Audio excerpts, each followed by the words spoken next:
kembali lagi dengan saya Devina Mika Utami. Pada kesempatan kali ini saya akan menjelaskan tentang LKM 2 Telaah Kimia SMA 2 mengenai soal-soal olimpiade. Di sini terdapat 30 soal olimpiade. Untuk soal yang pertama, berikut ini merupakan rumus struktur guanidin yang terdapat dalam urin dari hasil metabolisme protein. Untuk yang pertama di sini disuruh mencari persen massa nitrogen dalam struktur tersebut. Yang pertama kita mencari MR dari guanidin tersebut menghasilkan 59 MR. Setelah itu persen massa N yang dicari, rumusnya yaitu total ARN per MR guanidin kali 100% menghasilkan 71,19%. Untuk selanjutnya, sebanyak 1,50 gram sampel suatu biji yang mengandung perak dilarutkan. Semua Ag yang larut diubah menjadi 0,124 gram Ag2S. Persen massa Ag dalam biji tersebut yaitu, di mana pertama kita mencari MrAg2S. Setelah diketahui MrAg2S-nya yaitu 248, kita mencari mol Ag2S-nya. Itu rumusnya massa per MR menghasilkan 0,005 mol. Setelah itu mencari reaksi ionisasi Ag2S. Untuk perbandingan koefisiennya yaitu dari reaksi tersebut 1:2:1. NAg-nya sama dengan 2 kali N Ag2S. Maksudnya mol Ag sama dengan 2 kali mol Ag2S. Massa Ag yakni mol kali AR Ag menghasilkan 0,1108 gram. Untuk persen massa Ag per massa biji kali 100% akan menghasilkan 7,2%. Untuk soal selanjutnya, musko itu adalah salah satu dari senyawa mika dengan rumus senyawa KAI2Al Si3O10 OH 2 kali. Hasil analisis jumlah sampel muskovit menunjukkan kandungan Si sebanyak 0,42 gram. Massa sampel muskovit yang dianalisis yaitu, di mana massa sampel muskovit sama dengan massa Si per massa muskot. Itu menghasilkan 1,99 gram jika dibulatkan. Untuk soal selanjutnya, senyawa 1,5 mg sampel larutan asam sulfat dari suatu baterai mobil dititrasi dengan 3,7 ml larutan NaOH 1,47 m menggunakan indikator fenovetalin untuk menentukan titik akhir titrasi. Konsentrasi sampel larutan asam sulfat tersebut yaitu, bisa juga dilihat di slide, di mana kita untuk rumusnya kita menggunakan Na kali Fa kali Ma. Na itu mol dari asam, yaitu H2SO4 sama dengan mol dari basa NaOH, di mana kita mencari konsentrasi dari asam sulfat menghasilkan 1,6 m. Untuk selanjutnya, soal yang kelima yaitu di laboratorium gas klor dapat dibuat dengan reaksi antara HCl dengan MnO2. Persamaan reaksi bisa dilihat di slide.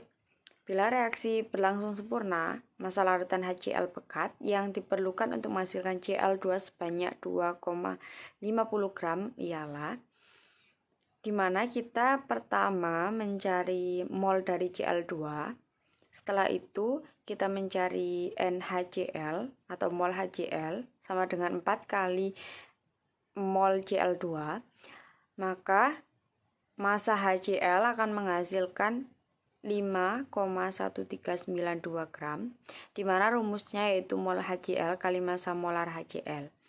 Bila persen massa HCl 36%, yaitu artinya setiap 100 gram HCl hanya terdapat 36 gram HCl murni. di mana 5,1392 gram HCl murni sama dengan 5,1392 gram per 36/100 larutan HCl pekat akan menghasilkan 14,28 gram larutan HCl pekat. Untuk selanjutnya, dari persamaan reaksi berikut, volume gas hidrogen yang dibutuhkan untuk bereaksi sempurna dengan 2 gram SnO2 yaitu kita mencari mol dari SnO2 sama dengan massa SnO2 per massa molar SnO2, di mana mol dari SnO2 0,0133 mol. Untuk mol H2 sama dengan 2 kali mol SnO2. Pada keadaan STP, setiap mol gas memiliki volume 22,4 liter. Jadi volume H2 itu sama dengan 595,984 ml. Untuk soal yang ketujuh yaitu suatu sampel gas sebanyak 0,238 gram dalam 100 ml wadah pada temperatur 14 derajat Celcius memberikan tekanan sebesar 600 mmHg. Gas tersebut ialah, untuk di sini kita menggunakan rumus PV nRT, di mana N gas rumusnya PV per RT.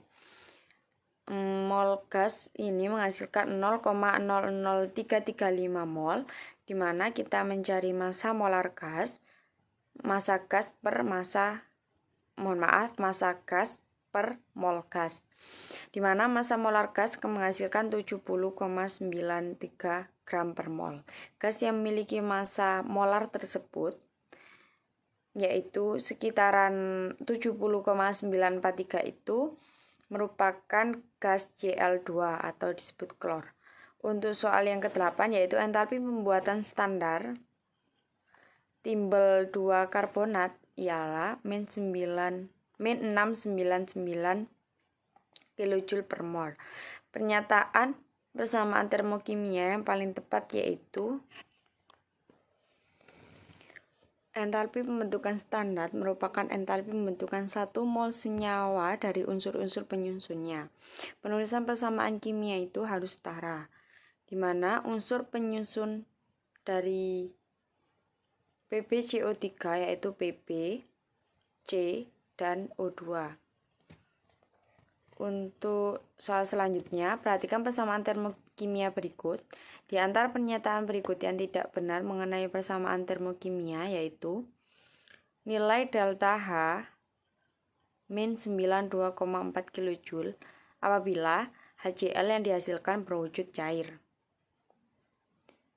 Untuk soal yang ke-10 yaitu senyawa diklorofluorometana atau CCl2F2 banyak dipakai sebagai aerosol propelan atau pendingin pada pengatur temperatur ruangan atau disebut dengan AC dan bersifat inert. Di antara pernyataan berikut yang benar mengenai senyawa inert adalah di mana kata inert ini dapat diartikan dengan sukar bereaksi.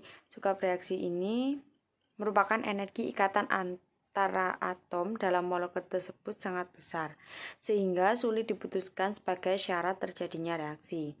Ada pemutusan ikatan dan pembentukan ikatan baru. Untuk soal yang ke-11 yaitu reaksi antara gas NO dan gas O2 menghasilkan gas NO2 merupakan reaksi orde kedua terhadap gas NO dan orde pertama terhadap gas O2. Jika konsentrasi kedua reaktan dinaikkan 2 kali, maka peningkatan laju reaksi, yakni jika konsentrasi kedua reaktan dinaikkan 2 kali, maka peningkatan laju reaksi menjadi 8 kali. Di mana pertama kita tentukan reaksi yang terjadi, setelah itu kita menggunakan rumus R sama dengan K, konsentrasi NO2 dikali konsentrasi O2. Untuk selanjutnya, untuk reaksi pembentukan ozon, laju pembentukan O adalah 2,0 kali 10⁻⁷ laju hilangnya gas O2 dalam mol adalah,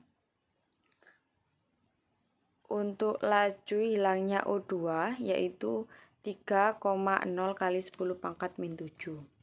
Untuk selanjutnya larutan 0,2 m natrium klorobenzoat atau C7H4ClO2Na memiliki pH 8,65.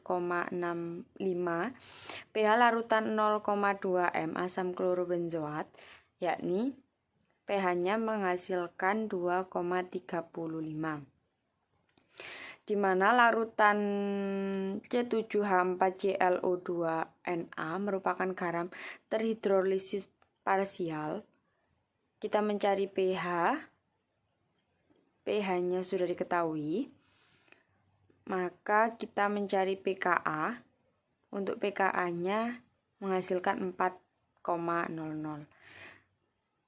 Perhitungan pH asam lemah asam klorobenzoat yaitu setengah kali pKa C7H5ClO2 min log konsentrasi C7H5ClO2 yang akan menghasilkan 2,35. Untuk selanjutnya, suatu larutan penyangga atau buffer yang dibuat dengan cara menyampurkan NH3 dan NH4Cl mempunyai pH 10. Di antara prosedur berikut yang dapat digunakan untuk menurunkan pH larutan buffer tersebut yakni 1. Menambah larutan dengan HCl, 2. Menambah larutan dengan NH3, 3. Menambah larutan dengan NH4Cl, di mana komponen adalah basa lemah NH3 dengan asam konjugatnya NH4+.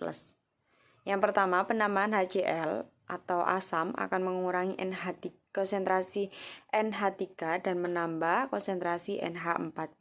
pH akan menurun. Yang kedua yaitu penambahan NH3 atau basa akan menambah konsentrasi NH3 dan mengurangi konsentrasi NH4+, maka pH akan menjadi naik.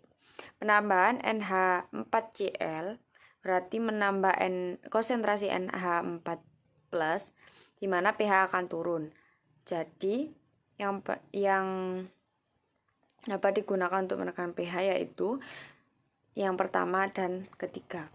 Untuk selanjutnya, di dalam pelarut air, HCN adalah asam lemah, sedangkan NH3 yaitu basa lemah. Sifat larutan 1,0 m NH4Cn yaitu pH-nya menghasilkan 9,23. Untuk soal yang ke-16, konsentrasi imin minimum yang diperlukan untuk mengendapkan ion Ag+ dalam suatu larutan yang mengandung campuran ion Ag+ dan Pb2+, yakni KsPAgI. Itu rumusnya konsentrasi Ag+ dikali konsentrasi imin, di mana KsPAgI lebih dari KsPAgI. Jadi minimum imin yaitu 8,3 kali 10 pangkat min 16. Untuk soal selanjutnya, dalam suasana basa logam kopalt dalam mengalami reaksi oksidasi menjadi COOH 3 kali, sementara natrium hipoklorit NaOCl dapat dioksidasi menjadi NaCl. Apabila reaksi tersebut disetarakan, maka koefisien reaksi kopalt dan NaOCl yaitu koefisien CO sama dengan 2 dan koefisien NaOCl yaitu 3.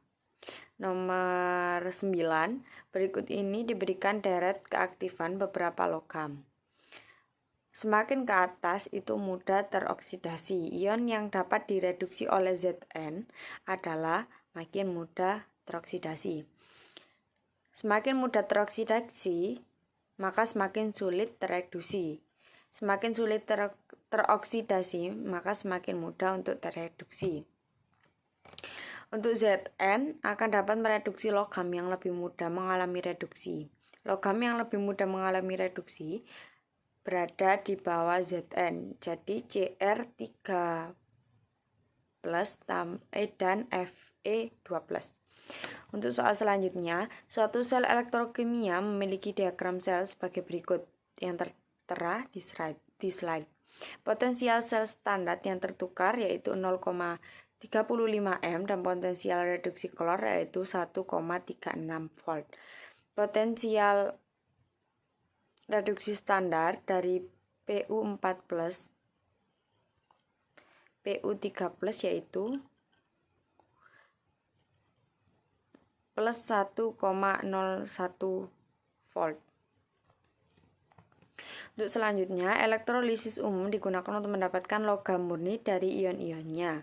Suatu percobaan dilakukan dengan memberikan arus sebesar 3 ampere selama 2 jam terhadap larutan ion logam X yang bermuatan plus 2.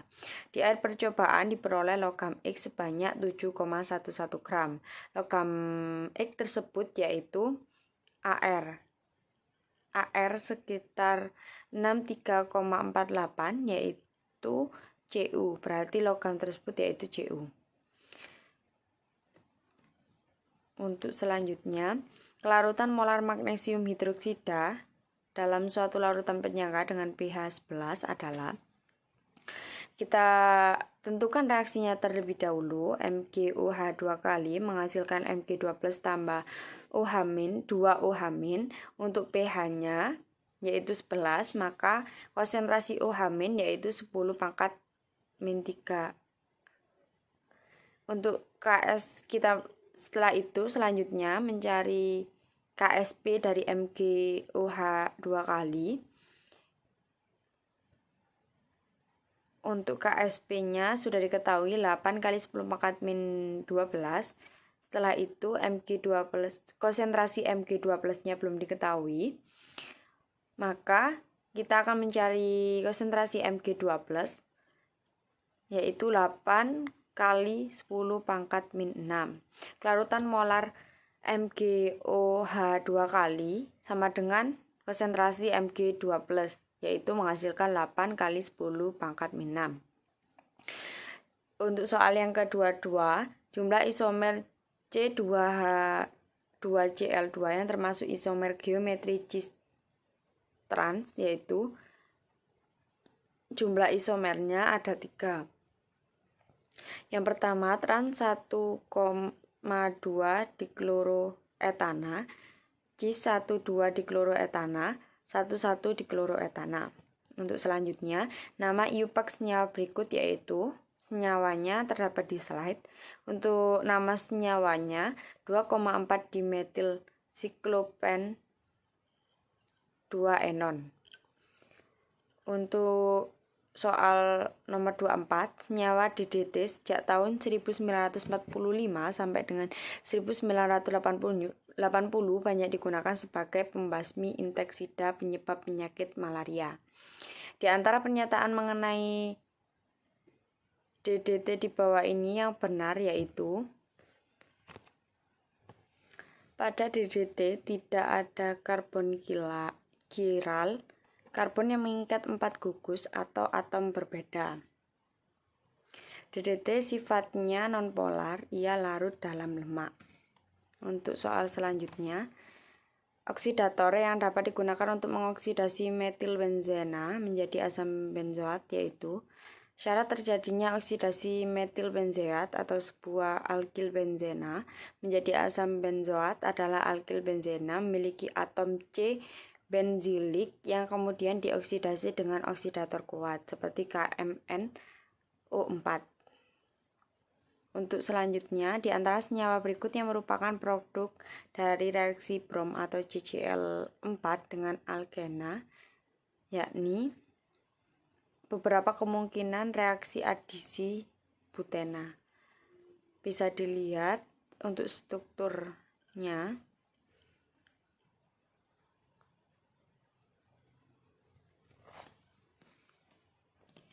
Untuk soal selanjutnya, produk minor yang penting dari reaksi antara nitrium sianida dengan 2-iodopentana dalam aseton anhidrat yaitu, di mana secara umum reaksinya terjadi RX plus NaCN akan menghasilkan RCN produk mayor plus alkena atau sebagai produk minor, X yaitu halogen seperti Cr, seperti Cl, Br, I, atau R. Untuk strukturnya sendiri bisa dilihat di slide. Soal yang ke-8, di antara pernyataan berikut yang benar tentang ikatan CC dalam benzena yaitu yang paling tepat adalah energi ikatan CC memang lebih kecil dari energi ikatan C rangkap 2 dalam benzena itu sendiri. Untuk soal yang ke-29 yaitu suatu senyawa Y dapat menghilangkan warna brom jika ditambahkan dengan Br2 atau CCl4. Senyawa Y yaitu alkena bereaksi dengan larutan bromin atau Br2 dalam pelarut organik seperti teta-klorometana. Ikatan rangkap akan terputus dan atom brom terikat pada masing-masing karbon yang berikatan rangkap tersebut. Brom kehilangan warna merah coklat berubah menjadi cairan tidak berwarna, di mana senyawa Y tersebut yaitu pentena.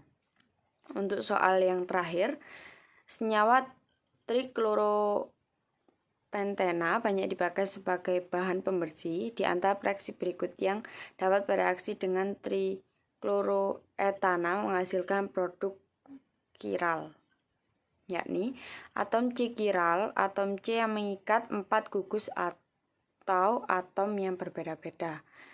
Untuk C kiralnya sudah terlihat di slide, itu menunjukkan C kiral yang di tengah-tengah. Untuk baik itu saja yang dapat saya sampaikan. Apabila ada salah kata, saya mohon maaf, saya ucapkan dengan terima kasih.